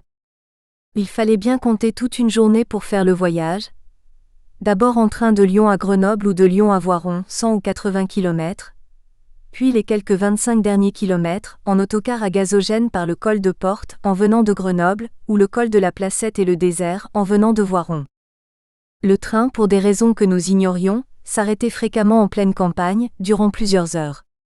Nous en profitions pour descendre et nous dégourdir les jambes. Mais parfois nous prenions tellement de retard que nous étions contraints de coucher en route dans un de ces petits hôtels de voyageurs en province, qui à l'époque de la guerre étaient assez peu reluisants. Nous nous trouvions entassés tous les 6, la plupart du temps dans de mauvaises chambres inconfortables, où l'on gelait ou crevait de chaud selon les saisons. Et pourtant ces équipés imprévus, au contraire de nous affliger, étaient souvent pour nous l'occasion d'amusement. Ma mère savait toujours trouver un bon côté aux choses. Elle ne s'embarrassait jamais de préjugés ou de quant à soi et trouvait toujours le moyen de s'en tirer. D'autant plus que les contretemps ne manquaient pas, et que la situation pouvait quelquefois tourner au cocasse. Comme par exemple le coup des lapins. Nous emmenions en effet chaque été des lapins, pour les élever et les consommer au cours des 3 mois de vacances. Nous les mettions pour voyager dans une de ces panières rectangulaires en osier, si fréquentes autrefois dans les campagnes, et que l'on fermait simplement par une baguette passant entre 2 ganses. Un jour, comme nous avions manqué le car une fois de plus à Voiron, en arrivant à l'hôtel, nous avons voulu donner un peu d'air à nos lapins. Alors, en ouvrant le panier, quelle ne fut pas notre surprise de trouver à la place des lapins, des fromages. La panière était bourrée de fromage. Quel fou rire nous a pris! Et de penser à la tête de celui ou celle qui découvrirait de son côté que ces fromages s'étaient mutés en lapins. C'était de la magie, c'est sûr. À l'odeur en fait on pouvait s'y tromper. Les vacances à Saint-Pierre étaient toujours très animées. En 1941, lorsque nous arrivâmes, nous eûmes la surprise de voir le village entier occupé par la troupe. C'était l'armée de l'armistice. Les chasseurs alpins avaient aligné, tout le long du petit chemin qui mène de la place de Saint-Pierre à notre maison, leurs chevaux, mules et mulets. Tout ce déploiement militaire nous intéressait beaucoup, et nous passions nos journées à nous occuper des chevaux avec les soldats dont nous nous étions fait des amis. Nous logions le garde de service en permanence à la maison, où il s'était installé un confortable lit de paille dans la grange, et lorsqu'il conduisait le cheval du capitaine à l'abreuvoir, nous bénéficions de ses faveurs en nous asseyant à Séthème, à califourchon sur le dos de l'animal. Le roi n'était pas notre cousin, et nous n'étions pas peu fiers de l'honneur qui nous était fait de nous pavaner ainsi à cheval sur la place du village. Ces jeunes chasseurs étaient vraiment pleins d'attention pour nous. Ils se proposaient même de rendre 1000 services, comme par exemple d'élaguer les arbres du jardin, ce qu'ils firent avec efficacité et bonne humeur. Nous nous étions bien rendus compte cependant, que cette sympathie qui nous était ainsi manifestée n'était pas totalement désintéressée. Mes parents avaient en effet engagé une cuisinière, Madame Benavent, d'origine espagnole, dont la fille, Gaby, accompagnait ma mère à Saint-Pierre de Chartreuse pour s'occuper de nous 5. C'était une grande belle jeune fille d'une vingtaine d'années à peine, qui avait rapidement attiré les regards et suscité sans doute l'intérêt de tous ces fringants militaires. Nous en profitions sans vergogne. En fait, Gaby n'était pas son vrai prénom. Elle s'appelait en réalité Incarnation. Pas facile à porter. Et pour nous qui avions fréquemment à l'interpeller, incarnation par-ci, incarnation par-là. C'était pas très simple. Aussi un jour, la cramée, c'était aussi pour elle un surnom, la grand-mère de nos cousins Pierre et Simone lui proposa-t-elle un surnom, un autre prénom, Gaby. Ce qu'elle accepta avec bonheur. Elle fut alors définitivement pour nous Gaby, diminutif de Gabriel, l'ange annonciateur de l'incarnation.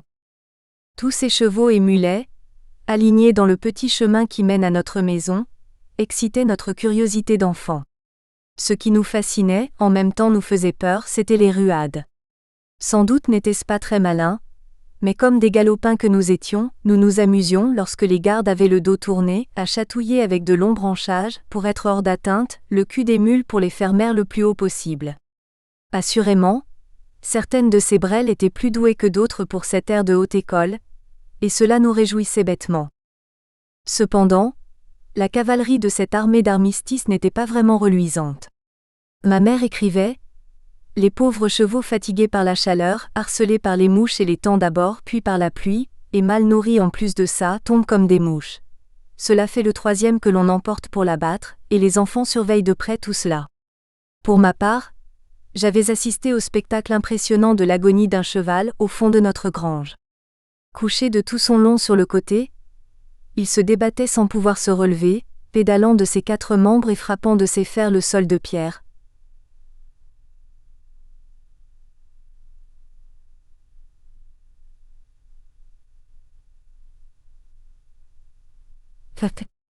Un officier, peut-être le vétérinaire du régiment, vint l'examiner et comme l'animal ne pouvait être sorti en l'état du fond du réduit où il se trouvait coincé, il fut achevé sur place d'un coup de pistolet. Une autre année, ce furent les gars des chantiers de jeunesse. Ils s'occupaient à bûcheronner dans les forêts, mais rendaient aussi des petits services aux habitants de Saint-Pierre. Grâce à la présence de Gaby qui nous chaperonnait et nous accompagnait dans les balades, ils étaient toujours pleins d'attention à notre égard. Ils disparurent aussi de la circulation, et l'on entendit parler alors des gars du maquis. Peut-être étaient-ce les mêmes qui étaient passés successivement de l'armée de l'armistice au chantier de jeunesse et au maquis. Ces derniers, on les voyait moins. Ils s'étaient installés dans des dépendances du couvent de la Grande Chartreuse, au plateau de la Ruchère ou à Bovinan. Mais le boulanger du village, le père Vichier, avec sa berline 302 Peugeot pleine de bon pain, et qui s'affaissait sur ses amortisseurs fatigués lorsqu'il s'enfournait dans le véhicule avec son énorme masse graisseuse, livrait tout naturellement les maquisards comme il avait livré les autres précédemment. Le village de Saint-Pierre paraissait pouvoir être épargné des affres de la guerre, de l'humiliation de l'occupant, et des affrontements entre résistants et collabos. Pourtant, tout pouvait brusquement basculer dans le drame. Au bout de notre chemin, il y avait une petite maison où venait en vacances et parfois le week-end, un monsieur dont toute la famille était chartroussine, mais qui habitait Grenoble où il était chef de la milice. Il ne pensait sans doute pas qu'à Saint-Pierre, en famille en quelque sorte, il allait avoir des ennuis. Une nuit, en effet, les gars du maquis barbouillèrent à la peinture blanche sa Citroën 11 chevaux et en crevèrent les 4 pneus. Le lendemain, il se fit donc remonter par le car qui effectuait le transport de Grenoble à Saint-Pierre, un train de pneus de rechange. Le car, comme prévu, arriva sur la place du village vers 21h. Il faisait nuit, nous attendions de notre côté mon père qui venait nous rejoindre, ayant pu quitter sa pharmacie à Vénissieux. L'arrivée du car était toujours un événement à Saint-Pierre, mais cette fois, ce fut plus qu'un événement, une scène de roman policier. Il y eut d'abord une bousculade à la descente des voyageurs, des cris. Puis l'on vit un homme qui se sauvait à toutes jambes en remontant la place, et un autre qui le poursuivait, un revolver à la main. On entendit alors claquer plusieurs détonations sèches.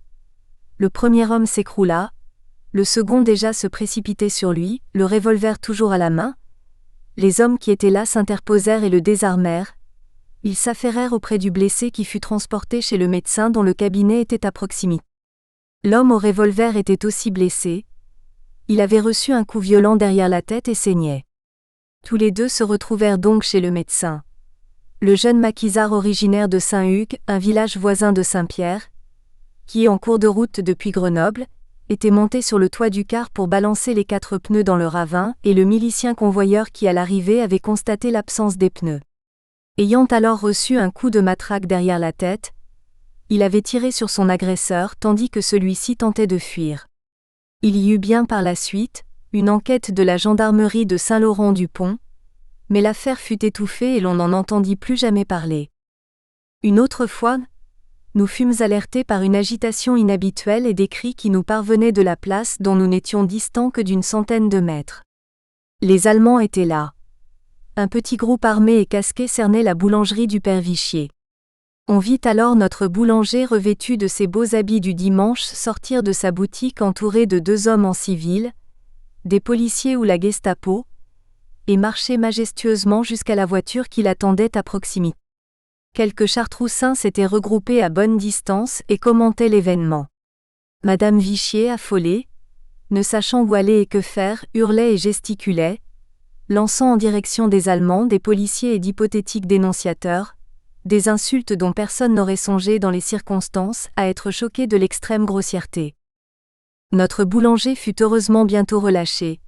Avec lui quelques jeunes réfractaires d'Usto dont je crois le fils du maire. Selon la rumeur, n'aurait pas été étranger à cette libération, certainement le maire, mais peut-être aussi le chef de la milice, lui-même, plus ou moins apparenté à la famille du maire, et qui du reste démissionna de cette fonction déshonorante, préservant ainsi pour sa famille l'estime des gens du pays. À moins que ce ne soient les pères chartreux qui intercédèrent charitablement en faveur de ce communiste de boulanger, afin que Saint-Pierre ne soit pas privé de son pain quotidien.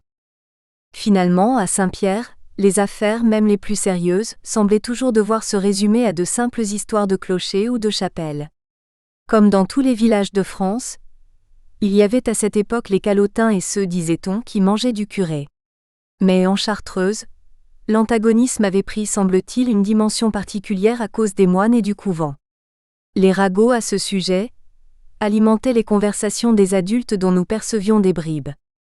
Il s'agissait des familles des enfants avec lesquels nous étions allés à l'école durant cette année 1940, ou qui étaient nos camarades de jeu durant les vacances que nous passions à Saint-Pierre.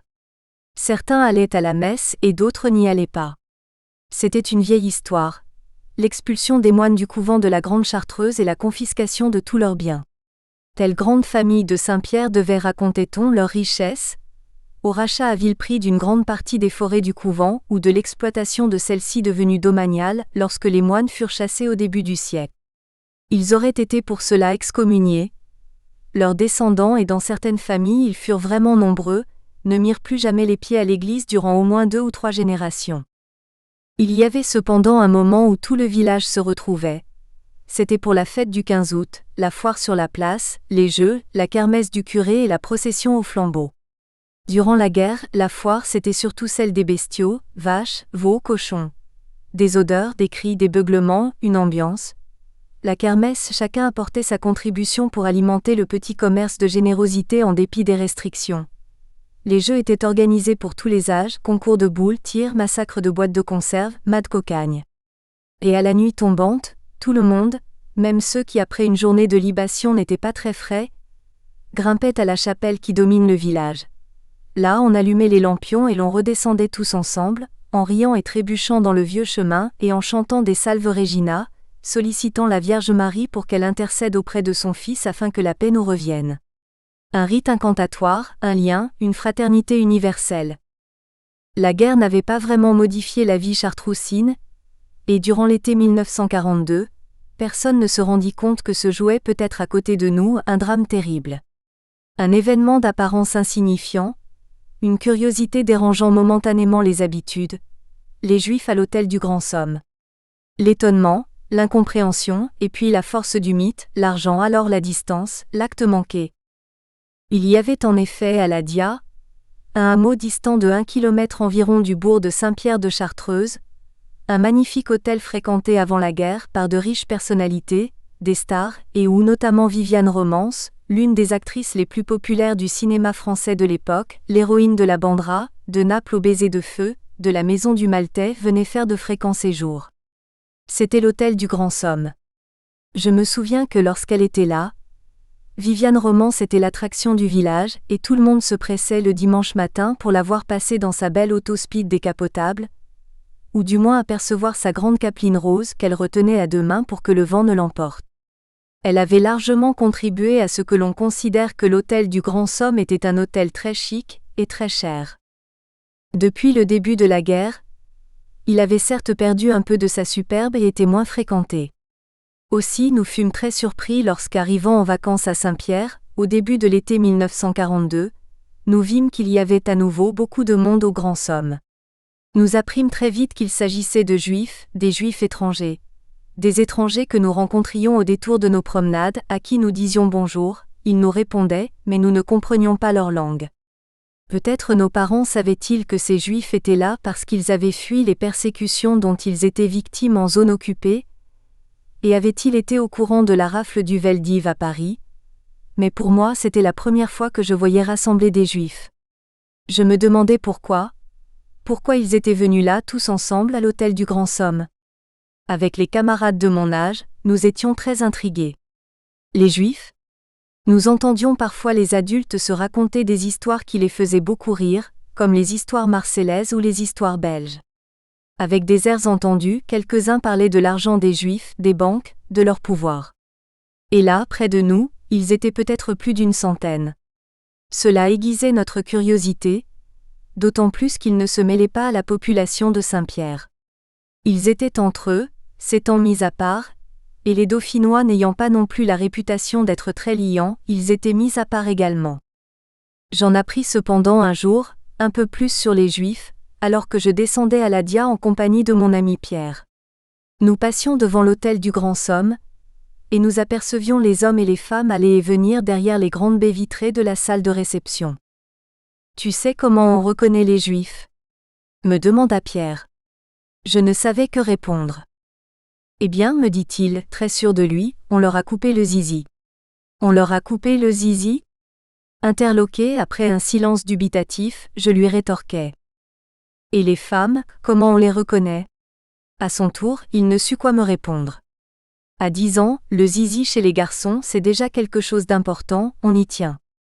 Les Juifs on leur coupe le zizi ? J'étais très impressionné. « Et pourquoi on fait ça ?» lui demandai-je. « Parce qu'ils sont juifs. Parce que c'est la religion qui veut ça. » J'étais troublé. L'explication ne me paraissait pas très claire, pour ne pas dire pas très catholique. Arriva alors le 15 août, et la préparation de la kermesse du curé. La fête du village pouvait-elle être l'occasion de rompre l'isolement, une observation à distance, une méfiance réciproque, que sais-je, dans laquelle se trouvait la petite communauté de Juifs apparue tout à coup dans le paysage chartroussin? Ce fut le curé de Saint-Pierre, l'abbé Dumaine, qui prit l'initiative.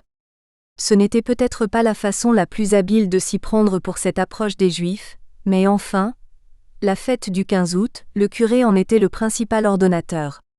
Il eut donc l'idée d'envoyer une délégation des dames de la paroisse à l'hôtel du Grand Somme pour y inviter les clients à participer à la fête, et par la même occasion, de faire une collecte pour la kermesse et les bonnes œuvres. L'esprit œcuménique n'était pas exempt d'une certaine malice. Comment maman qui n'avait rien d'une bigote et ne ressemblait en aucune manière à ces dames au chapeau vert, fut-elle embringuée dans cette aventure? Peut-être justement, parce qu'elle était la moins conformiste, dotée d'un certain culot et animée d'une générosité d'esprit assez rare, et d'une grande tolérance pour les gens et les idées, en particulier celles concernant la religion. Bien longtemps après cet été 1942, alors que nous, les 5 garçons, nous avions toujours ignoré cette démarche de notre mère, j'ai retrouvé une lettre qu'elle adressa alors à papa lui relatant cette visite à l'hôtel du Grand Somme. Cela ne m'amusait pas beaucoup, mais sur l'insistance du curé il fallut bien accepter. Nous sommes donc allés tout à l'heure, au début du déjeuner au Grand Somme. Au fond, cela était assez amusant. Nous avons été bien reçus par le directeur à qui Mr. le curé avait téléphoné, pour le prévenir. Il nous a bien dit que tous ses clients n'allaient pas à la messe, mais pouvaient donner quand même. La demoiselle du bureau d'entrée, très aimable, nous a dit qu'ils étaient pour les 3/4 israélites. Beaucoup avaient un petit sourire moqueur, en entendant parler de monsieur le curé. Quelques réflexions assez amusantes. Il est donc pauvre votre curé ? Il ne sait pas faire ses affaires. Non. Il aurait sûrement besoin que vous lui donniez des leçons. Un bel homme frisé, ça ne m'intéresse pas, je suis protestant. Enfin nous avons eu 330 francs. Et ma mère ajoute. Des catholiques auraient-ils donné autant pour le grand rabbin ? Cependant, malgré l'invitation, je n'ai pas souvenir que les Juifs du Grand Somme se soient mêlés à la population de Saint-Pierre pour la fête du 15 août. Leur séjour en Chartreuse fut du reste de courte durée, et lorsque nous revînmes, à l'occasion des vacances d'hiver, l'hôtel était fermé, définitivement fermé. Les Américains avaient débarqué en Afrique du Nord, le 8 novembre. La Wehrmacht en réaction avait 3 jours après, envahi toute la zone sud jusqu'à leur zone libre. Les Juifs, ne se sentant plus en sécurité à Saint-Pierre, avaient dû chercher un havre ailleurs. Nous ne vîmes pourtant pas d'Allemands en Chartreuse. Il y eut juste une incursion très brève des Bersaglieri, quelques représentants peu combatifs de cette armada de la Piuma, el più forte armada del mundo, comme nous nous plaisions à ironiser à leur sujet. Cet épisode des Juifs à l'hôtel du Grand Somme, à Saint-Pierre, durant l'été 42, ne fut sans doute à l'époque considéré guère plus qu'une péripétie, une étrangeté dans cette drôle de guerre qui en comportait beaucoup, mais qui devait finalement faire de cette guerre l'une des plus sales de l'histoire. Et ces Juifs que j'ai côtoyés en 1942, qui paraissaient en sécurité près de nous, que sont-ils devenus ? Peut-être l'acte qui aurait pu les sauver a-t-il été manqué de notre côté comme du leur ? Mais tandis que l'année 1942 se terminait, la guerre amorçait un tournant décisif. 3. Alger, capitale de la libération. Lorsque nous parvint la nouvelle du débarquement des Américains en Afrique du Nord, ce fut une immense surprise et une grande joie. Mon père, fidèle à l'écoute de la BBC comme chaque soir, fut saisi d'émotion. Ses yeux d'un bleu très clair s'embuèrent de larmes. Les Américains. Ces chers Américains. Les choses à coup sûr allaient prendre une autre tournure. Voilà, les Américains sont maintenant à pied d'œuvre. On pouvait imaginer, ils vont bientôt débarquer dans le sud de la France, en Italie, prendre les Allemands à revers. Mais quand ? Ce n'est plus qu'une question de temps, disait papa. On peut compter sur les Américains. Il en était sûr, l'histoire se répétait. Vous savez, nous dit-il en 17 lorsque j'ai été mobilisé, depuis 3 ans la guerre s'éternisait, engluée, embourbée. Le moral était au plus bas. Sur le front la boue, les rats, les obus, les gaz et la mitraille. On ne compte plus ni les morts ni les blessés. Sur la Marne, Nivelle multiplie les pertes en multipliant les assauts, de plus en plus désespérés, de plus en plus meurtriers, de moins en moins efficaces. C'est la consternation et le découragement. Dans chaque famille, on compte les morts. Mon cousin Georges, avec qui j'avais gravi quelques mois auparavant le col du Galibier à vélo, à peine mobilisé, est tué sur le front. Le fiancé de ma jeune sœur Germaine, un ami d'enfance, pilote d'avion, est également tué. C'était terrible. Moi, ajouta-t-il avec un triste sourire, j'ai eu de la chance, j'ai attrapé la grippe espagnole. Mais surtout, l'espoir est revenu grâce à l'entrée en guerre de l'Amérique, en avril. Les premiers soldats ont débarqué en juin, à Saint-Nazaire. Tous les journaux de l'époque les montraient coiffés de leurs larges chapeaux à la Buffalo Bill, comme des chasseurs de bisons venant chasser le Boche. À leur tête, le général Pershing. Pétain avait remplacé Nivelle. Foch est nommé général en chef des armées alliées, Weygand est son adjoint. Le 6 juin 1918, les Américains dégagent Château-Thierry. En juillet, c'est la contre-attaque franco-américaine à Villers-Cotterêts, la victoire en novembre. En mettant le pied sur le sol français, les Américains avaient salué Lafayette. « Nous voilà », avait-il dit. 140 000 d'entre eux y laisseront leur vie. Alors, revoilà les Américains. C'est avec une ferveur nouvelle, parce qu'elle était porteuse d'espoir, qu'il tournait le bouton de la radio pour écouter ici Londres. Silence. Il fallait décrypter les informations en dépit du brouillage.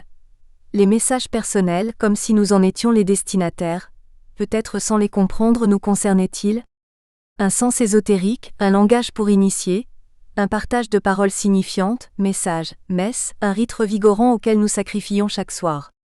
Les Français parlent aux Français, la voix de Maurice Schumann contre celle de Philippe Henriot.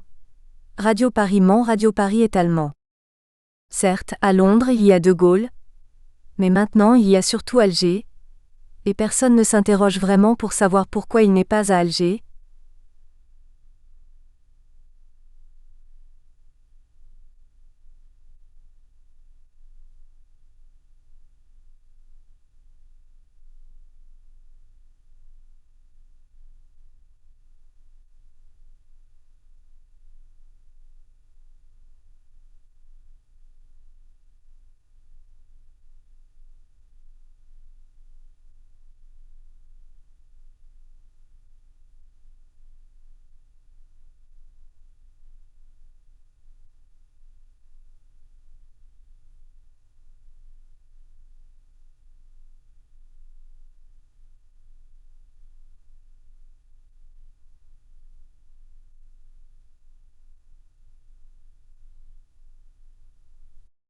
De Gaulle n'est pas invité, ni même informé pour être partie prenante de l'opération Torch lors du débarquement à Alger. Mais Alger c'était la France, et à ce moment-là la France c'était Alger. J'avais 10 ans à l'époque. Pour moi, cette entrée tout d'un coup d'un pays africain, l'Algérie, d'un ville, Alger, avec leur folklore, les Arabes, les Kabyles, les Berbères, les colons dans le devenir de notre nation, avait quelque chose qui ressemblait à un conte oriental, avec ces bons génies qui allaient enfin nous débarrasser des méchants occupants. Pétain reste à Vichy, De Gaulle est encore à Londres. Alors, toute notre attention est fixée sur Alger. Capter les radios, traquer les informations, essayer depuis la métropole de se faire une idée de l'évolution de la situation. Le soir à la table familiale, les sujets de discussion ne manquaient pas. J'entends encore mon frère André vitupérer violemment contre cet abruti de Noguès qui avait donné momentanément l'ordre de s'opposer au débarquement au Maroc. Cependant à Alger c'est d'abord le grand cafouillage. Il nous inquiète et interroge l'avenir. Tragicomédie du pouvoir, Darlan.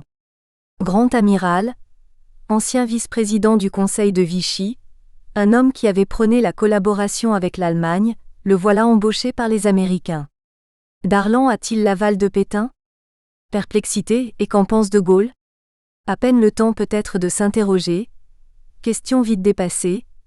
Darlan est assassiné le 24 décembre, exécuté, dira simplement le général. C'est la première fois que j'entends parler d'un assassinat politique. Dans ce cas-là, l'assassin n'est pas vraiment un criminel, c'est un fanatique. Exit Darlan, apparaît Giraud. Un général patriote. Il a fait parler de lui, héros d'une évasion spectaculaire de la forteresse de Königstein, en Allemagne, où il était retenu prisonnier depuis 2 ans. Il est à Alger depuis le 9 novembre. De Radio Alger, il lance un appel, un seul but, la victoire. Il a la confiance des troupes basées en Afrique du Nord. Il a la confiance des Américains. Avec eux, il va remettre sur pied cette armée issue de l'armistice, mise en réserve par Weygand dans la perspective d'une reprise des combats contre l'Allemagne. Une armée désemparée, démunie, mais forte de quelques 110 000 hommes. Il faut compter aussi avec les soldats de la France libre, ceux de la division Koenig de retour de la campagne de Libye, ceux de la colonne Leclerc venant du Tchad, déjà des héros des combats contre Rommel à Bir Hakeim, El Alamein, une petite légion d'environ 15 000 hommes. Difficile de faire l'amalgame. Le contentieux est trop lourd. Les uns sont regardés avec mépris, des défaitistes, des attentistes, des naphtalinards, les autres accusés d'être responsables d'avoir fait tirer des Français contre d'autres Français, à Dakar et en Syrie, où il y eut après 3 semaines de combat, en juillet 41, plus de 1200 morts du côté des défenseurs français, avec à la clé, une promesse d'indépendance faite aux indigènes pour tenter de les rallier, et la signature par 4 août de L'. Abandon du mandat de la France sur ces territoires du Moyen-Orient. Un contentieux. Pourtant, à Alger, Giraud, grâce à un recrutement intensif de volontaires africains ou venus de métropole, double les effectifs en un an et constitue une vraie armée, une armée française, à la tête de laquelle il place des chefs hors pair, tels que Juin qui ira combattre en Italie, avec un corps expéditionnaire, aux côtés des Alliés, et se couvrira de gloire, tels que de Lattre de Tassigny qui formera la première armée, débarquera dans le Midi, conduira la campagne de France et signera avec les Alliés la capitulation de l'Allemagne, à Berlin ou tels encore que de Montsabert, Salan et tant d'autres. Et de Gaulle? Toujours à Londres où on le comprend, il piaffe d'impatience et ronge son frein, et c'est finalement grâce aux bons offices des Britanniques et des Américains que Giraud et de Gaulle, en janvier 1943, se rencontrent à Casablanca. Ils se serrent la main, photo historique, mais encore un peu d'attente, ce n'est que fin mai que le général arrive enfin à Alger. Alors, dans la foulée, il prend en main les rênes de la politique et crée le Comité français de libération nationale. Le politique qui dirige, c'est donc de Gaulle, le militaire qui commande, c'est Giraud. En France, c'est le soulagement, et la perspective d'aller vers notre libération dans un grand élan national unanime. La première étape de cette reconquête de notre liberté est, au cours de l'année 43, la libération de la Corse. Une magnifique épopée, dont nous avons suivi le déroulement avec passion. Le sous-marin Casabianca, son commandant l'Herminier, son équipage, entrent dans la légende. Pendant de nombreux mois, à la barbe des occupants de l'île, italiens puis allemands, ce sont des tonnes d'armes qui vont être débarquées pour armer les patriotes. Leurs divers mouvements sont unifiés par Paula Colonna d'Istria, l'envoyé de Giraud, après la fin tragique de Fred Scamaroni, l'agent de Gaulle. Le 9 septembre, l'insurrection est déclenchée, les Italiens ont signé un armistice avec les Alliés, mais arrivent de Sicile plus de 30 000 hommes de la 90e division Panzer. La résistance corse est vouée à l'échec sans de puissants renforts. Giraud prend seul le risque, sans en référer à de Gaulle, d'une opération militaire depuis Alger. Le 1er bataillon de choc et ses 109 combattants aguerris sous les ordres de Gambier sont débarqués. Puis, tout le 1er corps d'armée du général Martin, le 1er régiment de tirailleurs marocains, les Spahis, les Goumiers, acheminés par mer grâce aux torpilleurs et contre-torpilleurs le Fantasque, le Terrible. Au total, plus de 6 000 officiers, sous-officiers, hommes de troupes, 400 tonnes d'armes, des jeeps, des pièces d'artillerie et de défense anti-aérienne. Les combats durent plus de 3 semaines. Finalement, Bastia, où se concentre la dernière résistance allemande, est libérée le 4 octobre. La Corse est libre. La Corse libérée par elle-même avec le soutien de l'armée de la France, cette nouvelle armée fille de l'armistice, régénérée par Giraud. Le premier territoire français libéré de l'occupant. En métropole, c'était un signal fort. La France rompait avec la malédiction de la défaite, une victoire de son peuple uni. Nous espérons que vous avez apprécié cet aperçu. Pour continuer à écouter ce livre audio sur Google Play Livres, utilisez le lien dans la description de la vidéo.